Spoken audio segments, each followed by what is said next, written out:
हाँ जी, आवाज आवाज ठीक आ रही है। हाँ जी, ठीक है। ओम सच्चिदानंद रूपाय विश्वोत्पत्त्यादि हेतवे तापत्रय विनाशाय श्री कृष्णाय वयं नुमः। श्री कृष्णाय वयं नुमः। श्री कृष्णाय वयं नुमः।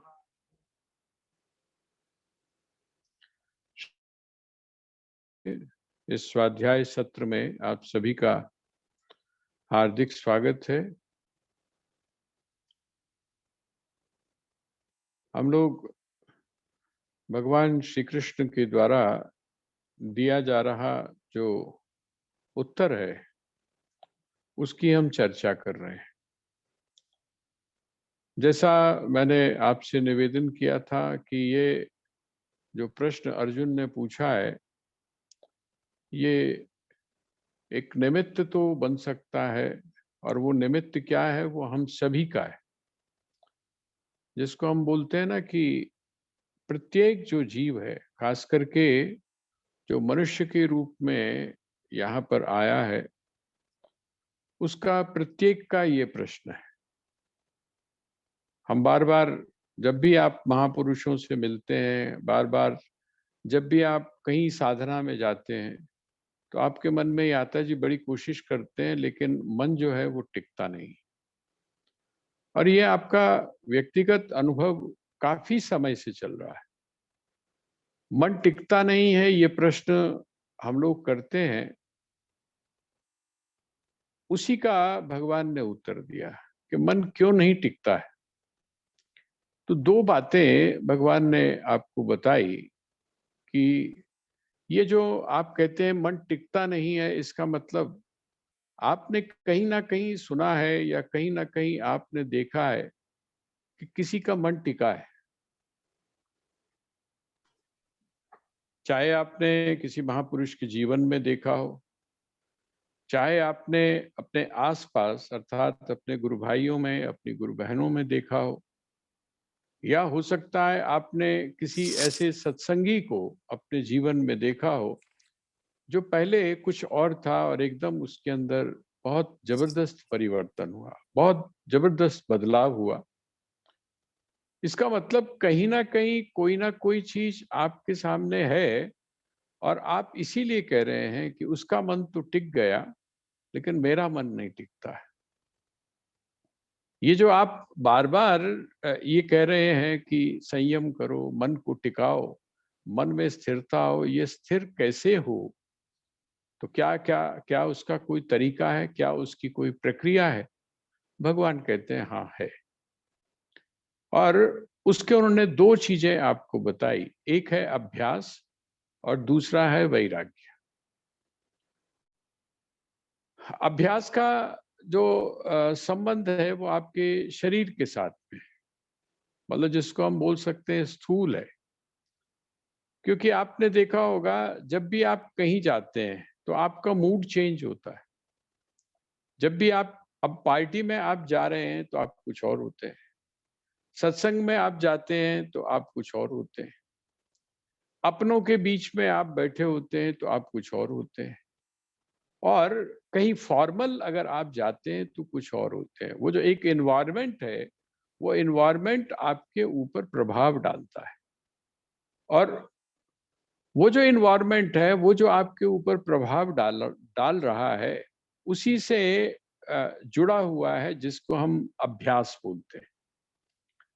एक जगह मैं पढ़ रहा था, मनोविज्ञान में हम लोगों ने पढ़ा था कि एक जगह पर एक बच्चा पकड़ा गया, और वो बच्चा कहाँ से पकड़ा गया, तो भेड़ियों के बीच में से।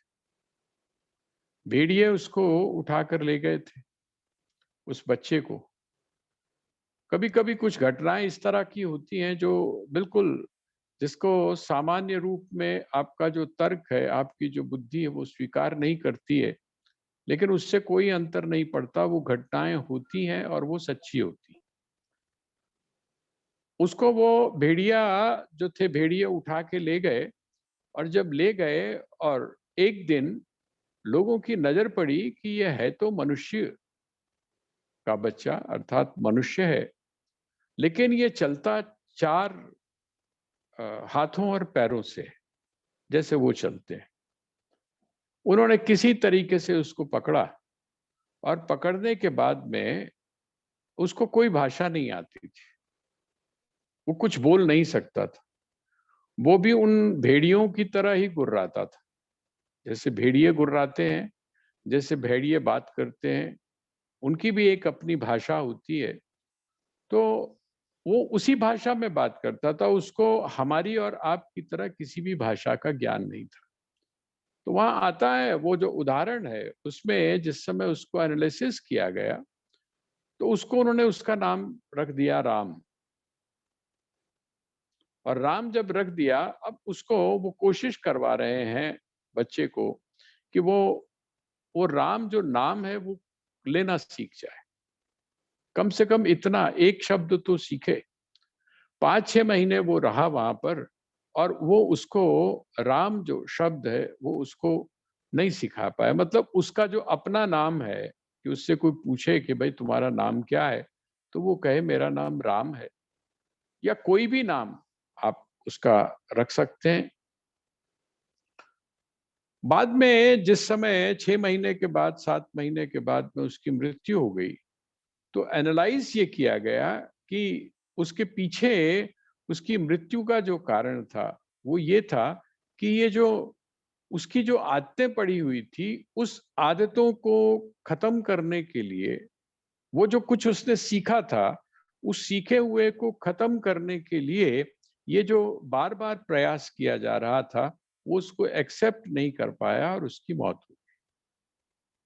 कहने का तात्पर्य क्या है? कहने का मतलब यह है कि हमने अभी तक जो कुछ सीखा है वो अभ्यास के द्वारा सीखा है। एक प्रैक्टिस जो है, आपको कहा गया तुम्हारा नाम ये है, आपने नाम मान लिया। आपके माता ये हैं, आपके पिता ये हैं, आपके भाई ये हैं, आपके बहन ये हैं, ये आपके भीतर संस्कार डाला गया। और जो कुछ आपने सीखा है, जैसे अगर कोई व्यक्ति पैदा होता है, मतलब उसके माता पिता अगर हिंदुस्तान यहाँ भारत के बाई चांस पंजाब से हैं, और वो अगर चला जाता है बचपन में ही, अगर वहां चला जाता है किसी दूसरे प्रांत में, तो वो वहां की भाषा सीख लेता है। ये क्या चीज है? ये है जो उसने सीखा है, ये सतही चीज है, ऊपर की चीज। लेकिन एक चीज आपने देखा होगा, बीमारी जैसे है, हम बड़ी इसलिए समझा बात कर रहा हूं इसकी, कि आपको ये चीज जरा जल्दी पकड़ में आ जाएगी। अब वो रोग जो है, वो रोग चाहे यहाँ आप नॉर्थ इंडिया में हो, चाहे साउथ इंडिया में, आपसे अगर पूछा जाएगा कि हाँ जी, आपके माता पिता को ये सांस की बीमारी थी, आपके नाना नानी को ये सांस की बीमारी थी, तो वो आप चाहे यहाँ पर हो चाहे वहां पर हो, आपका जो जीन्स है, आपका जो जेनेटिक है, इसका मतलब आपका ये शरीर का जो आंतरिक स्वभाव है, वो आंतरिक स्वभाव आपका वहां पर भी रहेगा। भाषा आपने सीख ली वहां की, लेकिन बस इसी तरीके से आप समझ लीजिए, ये मैंने जो 2 उदाहरण आपको दिए हैं, एक को तो आपने अभ्यास के द्वारा सीख लिया। अब जैसे जैसे आपने अभ्यास किया, जैसे जैसे आपने प्रैक्टिस किया, बहुत सारे लोग ऐसे हैं जो बहुत सारी भाषाएं जानते हैं। लेकिन बहुत सारी भाषाएं जो आती हैं, वो कहाँ से? वो सीख सीख के, जिसको हमने सीखा। अभ्यास का मतलब है जिसको आप लर्न करके, जिसको आप सीख कर अपने जीवन के साथ जोड़ते हैं। कुछ समय के बाद जिस चीज का आपने बहुत अभ्यास किया है, वो आपके शरीर का या आपके स्वभाव का जरूरी अंग बन जाता है। लेकिन उसके बावजूद भी आपका जो स्वभाव है वो अलग चीज है। जो संभावना है वो अलग चीज है। वो संभावना, अब भगवान कहते हैं अभ्यास किस चीज का? अभ्यास ये वाला, एक तो ये अभ्यास है, और दूसरा अभ्यास किस चीज का? तो उसके लिए आपको उदाहरण एक दिया जाए, और वो उदाहरण क्या है? आपने उसकी कबीर साहब के बारे में एक आपने कथा सुनी हो, कबीर साहब के बारे में।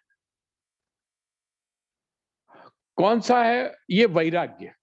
वैराग्य का और अभ्यास का, दोनों का जो संबंध है वो किस प्रकार का है? अब जो अभ्यास है, वो अभ्यास के द्वारा आपने जो कुछ सीखा हुआ है,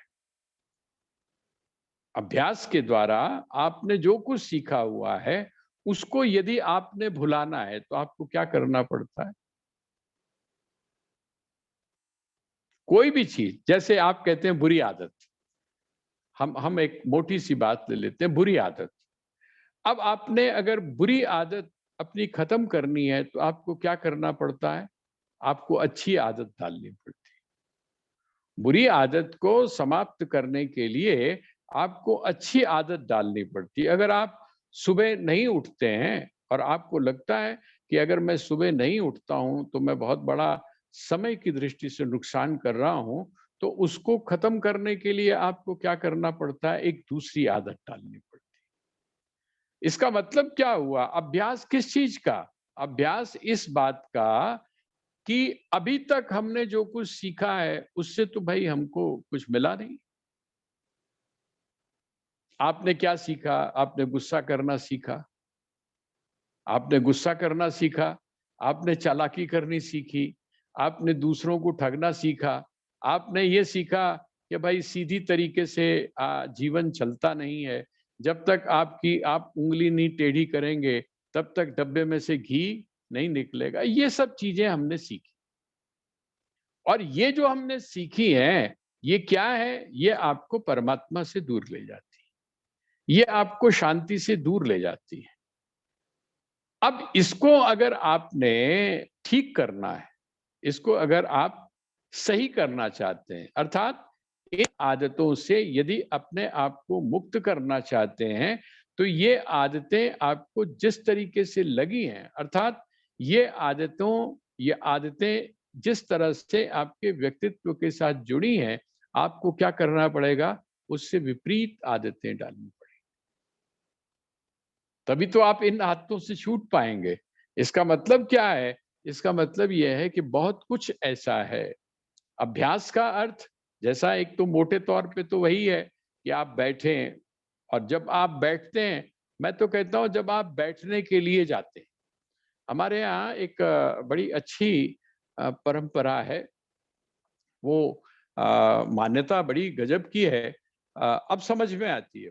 वो कहते हैं जिस समय आप किसी महापुरुष के दर्शन करने के लिए चलते हैं, महापुरुष के दर्शन करने, जैसे अब अगर आप अपने घर से चलते हैं कि हमने आश्रम जाना है, आश्रम जाना है, तो जो शास्त्र हैं, उन शास्त्रों में आपको समझा दिया गया कि आप जितने पग चलते हैं, उतने पग आपको पुण्य की प्राप्ति होती है। क्यों पुण्य की प्राप्ति होती है? आप कहाँ जा रहे हैं? आप जब आश्रम में आ रहे हैं, जब आप समाधि के दर्शन करने के लिए आ रहे हैं, जब आप अपने सद्गुरु को परोक्ष या अपरोक्ष रूप से मिलने के लिए आ रहे हैं, तो आपकी जो वृत्ति है, आपके भीतर अब जो एक चीज क्रिएट हो रही है, आप कहाँ जा रहे हैं? आपके भीतर एक जो वृत्ति बन रही है ना? वो किस प्रकार की बन रही है? आप ध्यान दीजिएगा। जिस समय आप किसी शादी या विवाह में जाते हैं, तब आपकी वृत्ति कुछ और होती है, और जिस समय आप किसी मंदिर में जाते हैं, तब आपकी वृत्ति कुछ और होती है, और जिस समय आप कहीं सत्संग में जाते हैं, तो आपकी वृत्ति कुछ और होती है। ये सब क्या है? ये सब आपकी जो अंदर आपके स्वभाव में परिवर्तन लाने का एक प्रयास है। कहा गया कि नहीं, अगर आप पूर्णिमा के दिन अपने सदगुरु का दर्शन करते हैं, तो बहुत सौभाग्य की बात। पूर्णिमा के दिन अगर हम अपने सदगुरु का दर्शन करते हैं, तो बड़े सौभाग्य की बात है। और प्रत्येक शिष्य को पूर्णिमा के दिन अपने सदगुरु के दर्शन करना चाहिए। बहुत सारे आप देखेंगे कई जगह पर तो मैं उनके बारे में सुन के कभी-कभी तो बड़ा आश्चर्य होता है कि वो खुद दिल्ली रह रहा है, शिष्य जो है वो दिल्ली रह रहा है, लेकिन पूर्णिमा में गुरु के दर्शन करने के लिए वो कहाँ जा रहा है, जहाँ पर वो है उसका पता उनकी पहले से रिजर्वेशन हो। अब आप सोचिए, जिस समय आपने सोचना शुरू किया कि मुझे वहां पर जाना है, तभी आप में चेंजेस, तभी आप में परिवर्तन आना शुरू हो गया। ये जो अभ्यास है, आप कर तो अभ्यास रहे हैं, आप साल में 12 बार आप आए गुरु दर्शन करने के लिए, आप 12 बार आए, इसका मतलब आप जहां से चले, जब आप अगर देहरादून रह रहे हैं, देहरादून से चले, अगर आप दिल्ली रह रहे हैं, आप दिल्ली से चले, 6 या 7 घंटे आपके दिमाग में क्या चीज घूम रही है? आपके दिमाग में घूम रही है कि हमने आश्रम जाना है।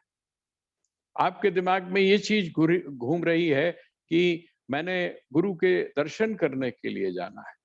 आपके दिमाग में ये चीज घूम रही है कि मैंने समाधि पर जाना। ये जो चीज है, ये आप में धीरे धीरे धीरे धीरे परिवर्तन लाती है। और ये जो परिवर्तन है, ये परिवर्तन आपके स्वभाव में भी परिवर्तन करता है, आपकी आदतों में परिवर्तन करता है। हमने बहुत सारी चीजें छोड़ दी हैं। कल मैं एक हमारी यही स्वाध्याय में एक बहन है, उनसे बात हो रही थी, तो वो मेरे से कह रही थी, कहती है ऐसा क्यों होता है कि हमारे जो मंदिर हैं उनमें बहुत गंदगी है,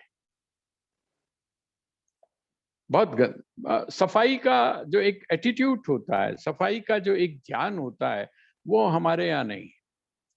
आपने धूप लिया और धूप लेकर आपको आपने जो है वो वहीं मंदिर के सामने जहाँ भगवान की मूर्ति है उसी के सामने जो संगमरमर लगा हुआ है, वो बेचारे लगाने वालों ने पता नहीं कितनी कैसे-कैसे इकट्ठा करके लगाया है और आपने वहीं ठोक दिया और कुछ समय के बाद में क्या हुआ, वो जल गई, वो जगह जल गई। अरे औरों की बात तो आप छोड़िए, हम लोग तो क्या करते हैं बूंदी लेकर जाते हैं और जो हनुमान जी की जो मूर्ति है, हम क्या करते हैं उनके मुँह में बूंदी लगा देते हैं और जब मुँह में बूंदी लगा देते हैं, कुछ समय के बाद में चींटियाँ आती हैं और वो जो मूर्ति है वो खंडित हो। कौन दोषी है उसका? मैं आपसे स्वयं है जी।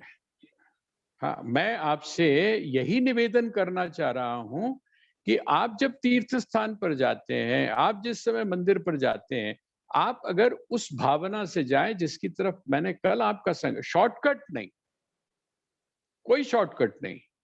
आप उस भावना से जाएं तो आपको आपके भीतर परिवर्तन नजर आएगा। हम कई जगह हम लोग जाते हैं और गिनाते हैं, हम काउंट करवाते हैं, हम फलानी जगह गए सी, इन्नी जगह गए सी, इस साल असी इन्ने इन्ने स्थान जड़े ने द्वादश ज्योतिर्मय लिंग जो हैं उनके हमने दर्शन कर लिए, सब गिनवाते हैं, लेकिन भीतर कोई परिवर्तन नहीं। उसका कारण क्या है कि वो जो प्रक्रिया है, जिस प्रक्रिया के द्वारा आपकी आदत के ऊपर चोट लगे, वो नहीं है। भगवान यही बात कह रहे हैं। भगवान कहते हैं कि अभ्यास, किस चीज का अभ्यास? अभ्यास किस चीज का? अरे भाई, अभ्यास इस चीज का जो आपने अभी तक सीखा है और जिसकी वजह से आप परेशान हैं। स्वामी राम की एक गजल का एक पढ़ा है कि जब मैंने गौर से देखा तो खुद ही पर्दा बनना था, मुझे मालूम ना था। वजह मालूम हुई तुमसे न मिलने की सनम, वजह मालूम हुई तुमसे न मिलने की सनम, खुद ही पर्दा बना था, मुझे मालूम ना था। इसका मतलब क्या हुआ कि हम उस तरफ हमारा ध्यान नहीं। आप जब साधक बनते हैं, आप जब साधक बनते हैं, आप जब जीवन के बारे में, उसके प्रश्नों के बारे में विचार करना शुरू करते हैं, तो ये चीज आपको आपको सामने रखनी पड़ेगी, अभ्यास। और वो जो अभ्यास है वो क्या करता है? जैसे जैसे आप अभ्यास को बढ़ाते जाते हैं, वैसे वैसे आप में वैराग्य की वृत्ति आती है। और वो जो वैराग्य की वृत्ति है, वो जो वैराग्य है, अच्छा सच बताइए, आपके जीवन में कभी वैराग्य नहीं आया?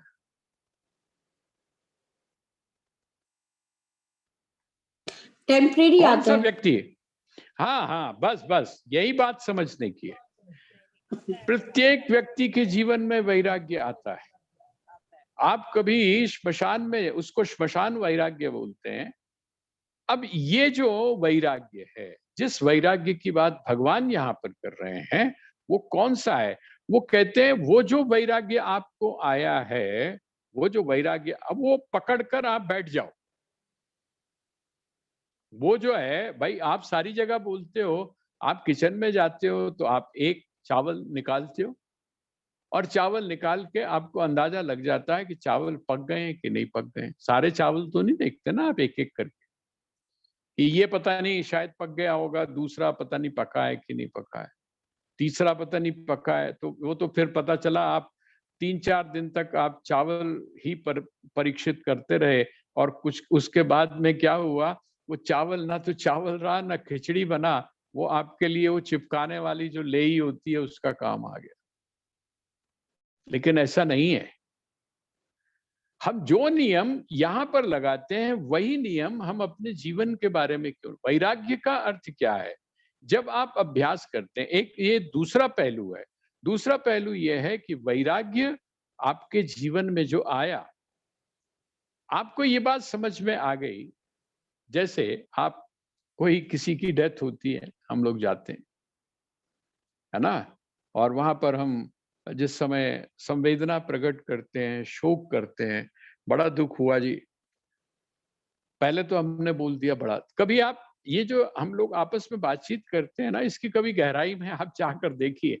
पहले आप क्या करते हैं जी, बड़ा दुख हुआ, बड़ी तकलीफ हुई, सुन के बड़ा कष्ट होया, और तत्काल आप क्या कहते हैं कि जी बस यही चीज एक ऐसी है जिसके ऊपर किसी का बस नहीं चलता है। फिर तीसरा आपने तर्क और दिया, वो तर्क ये दिया कि जी जितना जीवन हम लिखवा के आए हैं, उतना जीवन जो है वो हमारा है। एक निमित्त बनता है कोई ना कोई, ये सारे मैं आपको तर्क बता रहा हूं। एक कोई ना कोई निमित्त बनता है और उस निमित्त से व्यक्ति जो है वो अपने प्रारब्ध भोग का क्षय करके चला जाता है। अच्छा मुझे बताइए, ये सेंटेंसेस हम लोगों में कितने लोग ऐसे हैं जो नहीं बोलते? प्रत्येक बोलता है। इसका मतलब प्रत्येक व्यक्ति जानता है।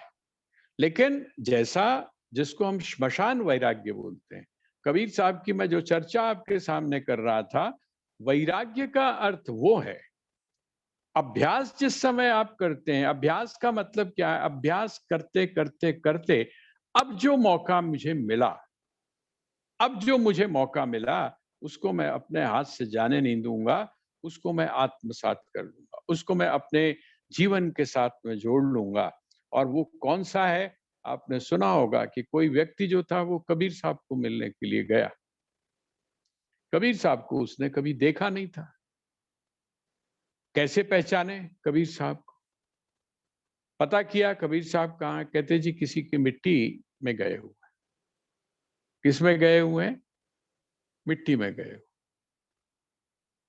अभी परसों की बात है, हम लोग अब यहाँ आश्रम में हवन हो रहा था। हवन में एक बड़ी काफी मोटी लकड़ी, ठूठ जिसको बोलते हैं ना, वो ठूठ हम लोगों ने लगाई हुई थी, क्योंकि वो जो खुशबू है उसकी, वो आश्रम के जो परिवेश है उसको थोड़ा सा परिवर्तित करे, बदले। वो जो एक उदासी सी है और वो जो एक बेचैनी सी है, ठहराव की जो स्थिति है, उसमें थोड़ा सा आध्यात्मिकता का जो पुट है, कर्मकांड का जो पुट है, वो आए।